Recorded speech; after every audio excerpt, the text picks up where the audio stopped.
విశ్వవ్యాప్త కథోలిక శ్రీ సభలో యేసుక్రీస్తు జయంతి 2025 జూబిలీ ముగింపు వేడుకలు నూతన అధ్యాయానికి నాంది పలుకుతూ చారిత్రక ఘట్టంగా మిగిలిపోతాయని విజయవాడ కథోలిక diocese bishop Thelagathoti Joseph Raja Rao అన్నారు.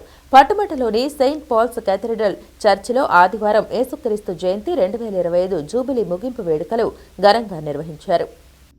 విశ్వవ్యాప్త కథోలిక శ్రీ సభలో యేసుక్రీస్తు జయంతి 2025 జూబిలీ ముగింపు వేడుకలు నూతన అధ్యాయానికి నాంది పలుకుతూ చారిత్రాత్మక ఘట్టంగా మిగిలిపోతాయని విజయవాడ కథోలిక మేత్రాసనం బిషప్ తెలుగుతోటి జోసెఫ్ రాజారావు అన్నారు. నిర్మల హైస్కూల్ సమీపంలోని సెయింట్ పాల్స్ కథడ్రల్ చర్చిలో ఆదివారం యేసుక్రీస్తు జయంతి 2025 జూబిలీ ముగింపు వేడుకలు ఘనంగా నిర్వహించారు. కార్యక్రమానికి ముఖ్య అతిథిగా విచ్చేసిన బిషప్ జోసెఫ్ రాజారావు దైవ సందేశమిస్తూ విశ్వశాంతి దూత పోప్ ఫ్రాన్సిస్ 2025 సంవత్సరాన్ని క్రీస్తు జయంతి 2025 జూబిలీ వేడుకలుగా ప్రకటించిన విషయాన్ని గుర్తు చేశారు. విజయవాడ కథోలిక పీఠం మెన్యిన్యోర్ సెయింట్ పాల్స్ కథడ్రల్ విచారణకర్తలు ఫాదర్ మువ్వల ప్రసాద్ మాట్లాడుతూ కథోలిక తెలుగు సభకు యువతి యువకులు ముఖ్య భూమిక పోషిస్తూ సమైక్యతను చాటి చెప్పే విధంగా ముందుకు సాగాలన్నారు. ఈ సందర్భంగా పవిత్ర శిలువను మోస్తూ క్రీస్తు కీర్తనలను ఆలపించారు. ఫాదర్లు గ్యాబ్రియల్, కిరణ్ తదితర డియోసెస్ గురువులు సమిష్టి దివ్య పూజా బలి సమర్పించారు. గుణదల మేరీమాత పుణ్యక్షేత్రం ఫాదర్ ఏలిటి విలియం జయరాజు, పలువురు పాస్టర్లు పాల్గొన్నారు. పెద్ద సంఖ్యలో క్రీస్తు విశ్వాసకులు కార్యక్రమంలో భక్తి శ్రద్ధలతో పాల్గొన్నారు.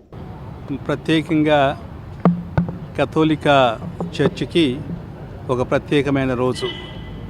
గత 1 సంవత్సరంగా మేము ఈ సంవత్సరం మొత్తాన్ని పవిత్ర వత్సరంగా గణిస్తూ 2025ని క్రీస్తు జయంతి 2025ని పెద్ద పండుగగా చేసుకున్నాం.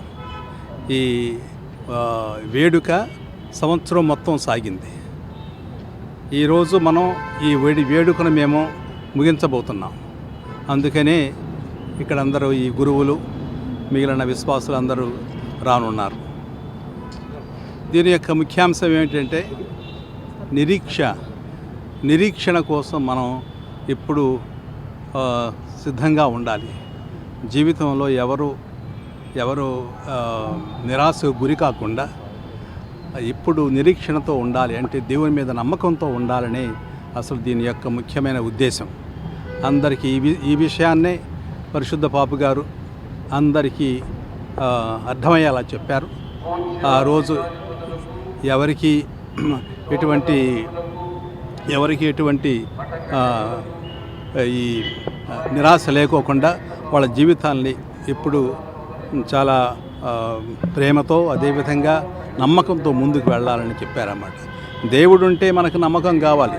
దేవుడు ఉంటే భయం ఎందుకు? ఆ భయం లేకోకుండా చేయాలని ఈ విధంగా మనం సర్వ శ్రీ సభను అంటే కథోలిక సంఘాన్ని మొత్తాన్ని ఉన్న 2 కోట్ల మందిని పాపు గారు ఈ విషయం వాళ్ళందరూ చెప్పారు.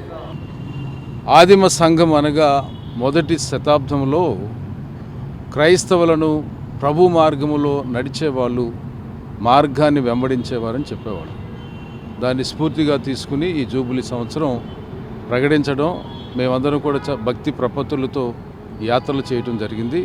ఇప్పుడు ఈరోజు ఈ యాత్ర ముగిస్తూ దేవునికి ఆరాధనలు, క్రీస్తు శిలువ మీద మరణించినటువంటి ఆ బలిని కొనసాగించి ఆశీర్వాదాలందరికీ మా ద్వారా ప్రజలందరూ కూడా ఇచ్చేటువంటి కార్యక్రమం ఇది.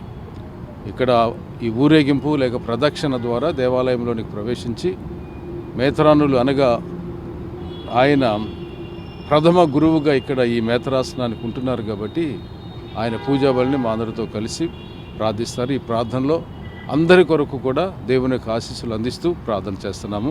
Thank you.